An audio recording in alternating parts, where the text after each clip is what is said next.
She left me for a bad boy, then posted, "Good girls want a guy with an edge." I commented, "Be safe out there." A year later, after he was arrested, she saw my post with a ring and the caption, "Good men deserve good women." Her desperate, "I miss your boring life" text revealed everything. I'm what you'd probably call a boring guy. My life runs on a schedule. I wake up at 6 a.m., go for a run, go to my 9-to-5 job as a software engineer, come home, make dinner, and maybe watch a documentary before going to bed. On weekends, I do my grocery shopping, maybe go for a hike, and work on my personal coding projects. I find a deep, comforting satisfaction in this routine. It's stable. It's predictable. It's a life I built for myself, piece by piece. My ex-girlfriend Natalie saw my stability not as a strength, but as a prison. And for the last year of our 3-year relationship, she was constantly trying to break out. We lived together in my house. A small but comfortable place I'd bought with a down payment I'd spent my entire 20s saving for. I paid the mortgage and the bills. She worked a few days a week as a yoga instructor, which was enough to cover her car payment and her seemingly endless need for new athletic wear. I thought we were happy. I thought my steady, boring life was the solid ground she could stand on while she figured out her own path. It turns out, she didn't want solid ground. She wanted a tightrope over a canyon. The tightrope walker's name was Ryder. He was everything I wasn't. He had more tattoos than I had dress shirts. He rode a loud, obnoxious motorcycle. He didn't have a job in the traditional sense. He was a freelance artist and entrepreneur, which seemed to involve a lot of late nights, mysterious phone calls, and a constantly fluctuating income that he was always bragging about. He was the bad boy. Cliché brought to life, and Natalie was completely mesmerized by him. She met him through one of her yoga classes, and he quickly became a fixture in our lives, or rather, in hers. Suddenly, her evenings were filled with trips to dive bars, concerts for bands I'd never heard of, and spontaneous late-night adventures. I was, of course, never invited. "You wouldn't like it, Ben," she'd say. "It's not your scene. It's too edgy." I wasn't a fool. I knew what was happening, but I'm not the type to issue ultimatums or check phones. My philosophy is simple. You can't force someone to be loyal. You can only give them the freedom to show you who they really are. And Natalie was showing me in bright, flashing neon signs. The end came on a Tuesday night. It wasn't a big, dramatic fight. It was quiet, condescending, and utterly final. I had made dinner, like I always did. She came home late, smelling of cigarettes and cheap beer. She wasn't even trying to hide it anymore. She walked into the kitchen, looked at the plate of food I had made for her, and sighed. "I'm not hungry," she said. Ryder and I grabbed a bite. I just nodded. I put the plate in the fridge. "Okay," I said. She followed me into the living room. "We need to talk," she said, her voice filled with a kind of rehearsed seriousness. "I think we do," I agreed. "This isn't working for me anymore, Ben," she said, crossing her arms. "I feel like I'm suffocating. Your life is so predictable. It's the same thing, day in and day out. I need excitement. I need passion. I need someone with an edge." I just looked at her. I didn't feel anger. I didn't feel sadness. I just felt a profound sense of resignation. The experiment was over. The results were in. "Ryder has an edge?" I asked, my voice completely neutral. "Yes," she said, her eyes lighting up. "He's not afraid to live. He's not afraid to take risks. He challenges me. He makes me feel alive. You just make me feel comfortable." She said the word comfortable like it was a disease. In her world, it was. "So you're leaving me for him," I stated. It wasn't a question. "I'm choosing a different path for myself," she said, framing it as a journey of self-discovery. "I need to be with someone who matches my energy." I nodded again. "Okay," I said. "I get it. I'll help you pack." My lack of a reaction seemed to annoy her. She wanted a scene. She wanted me to beg, to fight for her, to prove that my boring life had some passion in it after all. But I refused to play my part. I was done. She moved her things out the next day. As she was leaving, she turned to me at the door, a look of pity on her face. "I hope you find someone who appreciates your quiet life, Ben. I really do." "I hope you find what you're looking for, Natalie," I replied. The very next day, she made her official public announcement. She posted a picture on Instagram. It was a professionally shot photo of her and Ryder on his motorcycle. They were both wearing leather jackets, looking moody and edgy. The caption was a direct shot at me, a final twist of the knife. She wrote, "Good girls want a guy with an edge. New chapter, no regrets, real love, finally alive." The post was a declaration of victory. It was her telling the world that she had upgraded, that she had left her boring, stable life for something real and exciting. Her friends all flooded the comments with praise. "Yes, queen, get it, girl, so happy for you." I looked at the post. I looked at the picture of her clinging to a guy who I knew, with absolute certainty, was a walking red flag. And I felt nothing but a strange sense of calm. I went to the comments section and added one of my own. It wasn't angry or bitter. It was simple, and I thought deeply appropriate. I wrote, "Be safe out there." Then I blocked her on all social media, deleted her number, and began the quiet, methodical process of erasing her from my life. I had no interest in watching the inevitable train wreck. I just wanted to get back to my boring, peaceful life. The first phase of my revenge was complete, and it was simply letting her go. Update 1. The year that followed was a year of silence, and it was the most productive, peaceful year of my life. While Natalie was off living her edgy new life, I was rediscovering the simple joy of my own. The house was quiet. My weekends were my own. I didn't have to deal with the constant low-grade anxiety of being with someone who was always looking for the next thrill, the next distraction. I leaned into my boring life. I started a garden in the backyard. I took a woodworking class and built a bookshelf. I got really into bread making. My sourdough starter became my new best friend. I reconnected with my old friends, the ones who were also living quiet, stable lives with their partners and families. We'd have barbecues, go on hikes, and talk about mortgages and retirement plans. It was blissfully, wonderfully boring. About 6 months after Natalie left, one of those friends introduced me to a woman named Hannah. She was a librarian. She was smart, funny, and had a calm, gentle energy that felt like coming home. On our first date, I told her about my quiet life, my love of routine, my passion for woodworking. I was completely honest about who I was. I expected her to be polite but uninterested. Instead, she smiled. "That sounds amazing," she said. "I've dated enough excitement. I'm kind of over it. Stability is the most attractive quality in the world to me." Our relationship developed slowly, organically. There were no games, no drama. We built our connection on a foundation of shared values, honesty, kindness, and a mutual appreciation for a quiet night in with a good book. She loved my home-baked bread. She helped me plant tomatoes in my garden. She didn't see my life as boring. She saw it as peaceful. She didn't see my stability as a weakness. She saw it as a strength. For the first time, I was with someone who was building the same kind of life I was. Meanwhile, I would hear little snippets about Natalie's new life.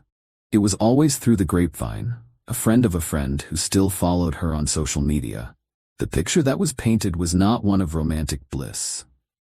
The initial excitement of her life with Ryder had apparently worn off, replaced by a constant state of chaos. He was always losing jobs. There was always some drama with his shady friends. Money was a constant issue. Natalie, who had been cushioned by my stable income for years, was now constantly stressed, picking up extra shifts at the yoga studio to cover their rent for a crappy apartment. Her Instagram posts became less frequent and the tone shifted from triumphant to strained. The edgy photo shoots were replaced by vague, inspirational quotes about weathering storms and finding strength in chaos. It was clear that her edgy life was not as glamorous as she had advertised. I didn't take any pleasure in hearing this. I just felt a quiet sense of validation. I had seen the red flags.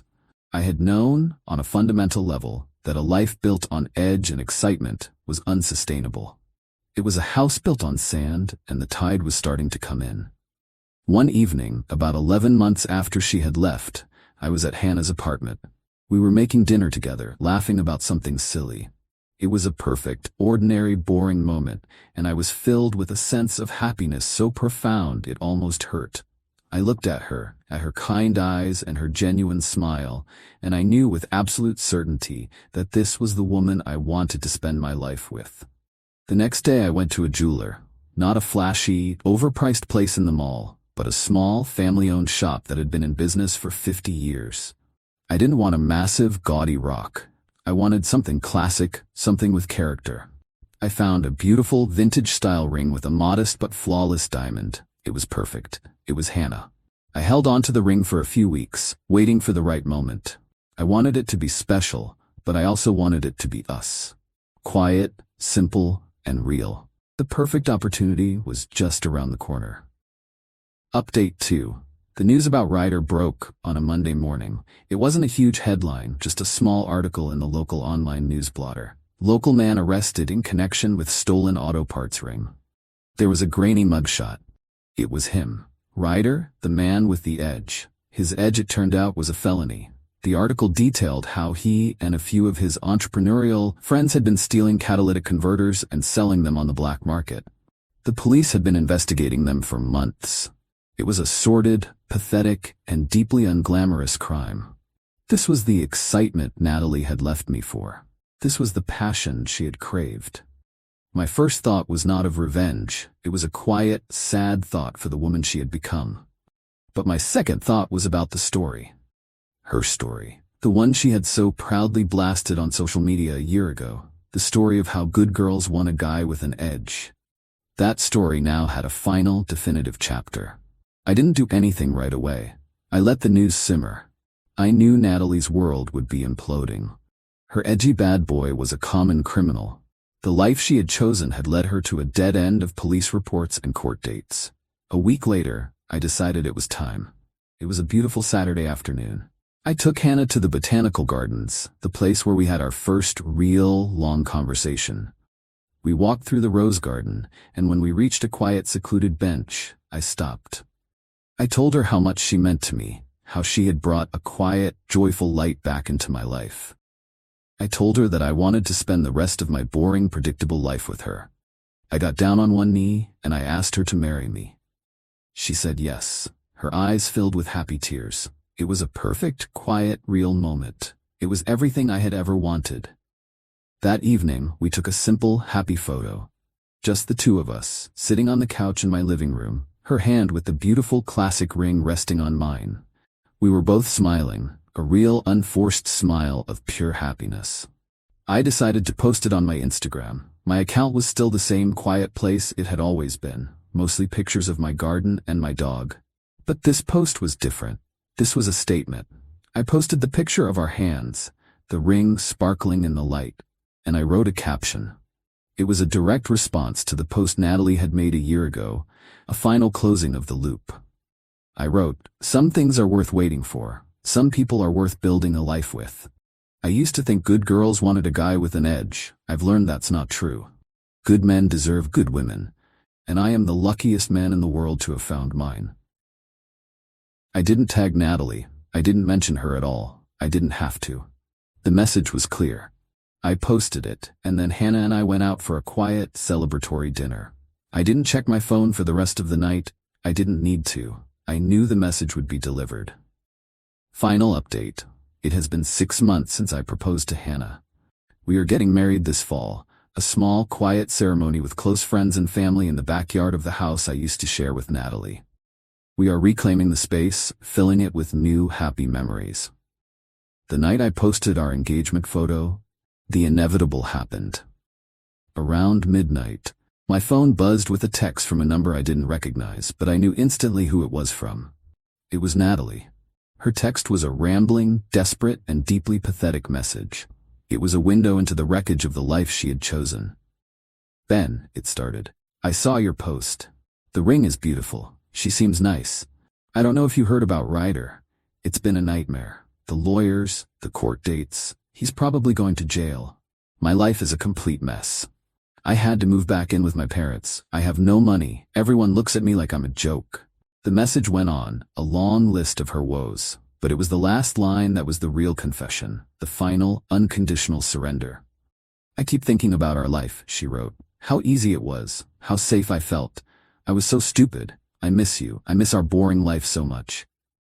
I read the text and I felt nothing. No anger, no pity, no satisfaction. It was like reading a weather report from a distant country. It was her reality, and it had absolutely nothing to do with me anymore. I showed the text to Hannah. She read it, and then she just looked at me with her kind, intelligent eyes. You really did dodge a bullet, didn't you? She said. We both did, I replied. I deleted the text and blocked the number. That was the final piece of communication I will ever have with Natalie.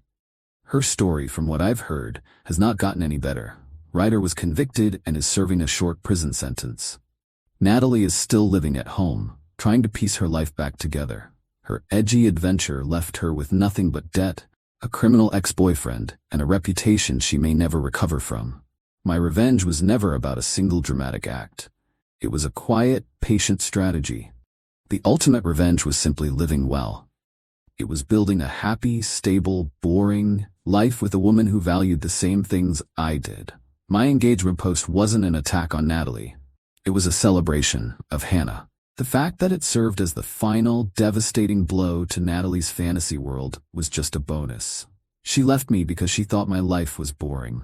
She came crawling back because her exciting life turned out to be a nightmare. She wanted a guy with an edge, and she got one. The edge of a jail cell door slamming shut. I wanted a good woman, and I got one. And every quiet, predictable, boring day with her is more exciting and more fulfilling than a lifetime of the chaos Natalie craved. She had her fun, I have my happiness, and I wouldn't trade it for anything.